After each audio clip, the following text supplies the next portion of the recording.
right now is Dr. Megan Evans, who's the clinical director of the Women's Health and Longevity Program at Tufts Medical Center. First of all, good to see you. Second of all, to help us understand what this means for patients, so Dr. Evans, why the name change? What significance does that have? Well, first, thank you for having me. When we think about the name polycystic ovarian syndrome, it's not really an accurate representation of what the condition is. That suggests that there's multiple cysts on the ovaries that are causing this condition, which is not true. And so the new name polyendocrine metabolic ovarian syndrome is really much more indicative of what this condition is. It's thinking about all of the endocrine components that can come with the syndrome, which might be pre-diabetes, metabolic, which you can think about high blood pressure, high cholesterol, risk of heart attack later in life. And then ovarian syndrome really encompasses the irregular periods that patients can face and infertility. So it really does encompass what this syndrome really is.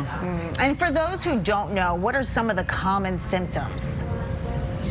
As an OBGYN, I typically see patients with menstrual irregularities, so it might not be a period every month, it might be every couple of months, it could be difficulty getting pregnant, but we can also see patients with acne, abnormal hair growth on places that we typically don't see in women, or hair loss on their scalp.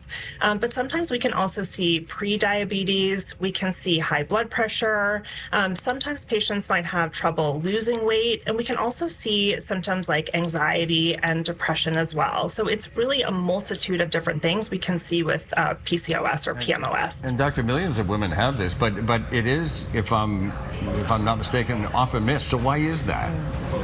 Yeah, you're right in that we often do see misdiagnosis when it comes to PCOS or PMOS. It's really multifactorial. Sometimes patients can have a variety of different symptoms, so not every patient presents the same when it comes to PMOS. There can also be different labs that we see. So sometimes patients can have normal labs and other patients can have abnormal labs.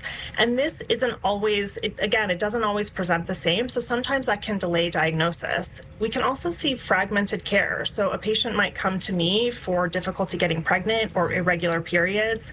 She might go to a dermatologist for acne and abnormal hair growth, and then her primary care doctor for pre-diabetes, which can again delay diagnosis for this. All right, great information. Dr. Evans, thank you so much.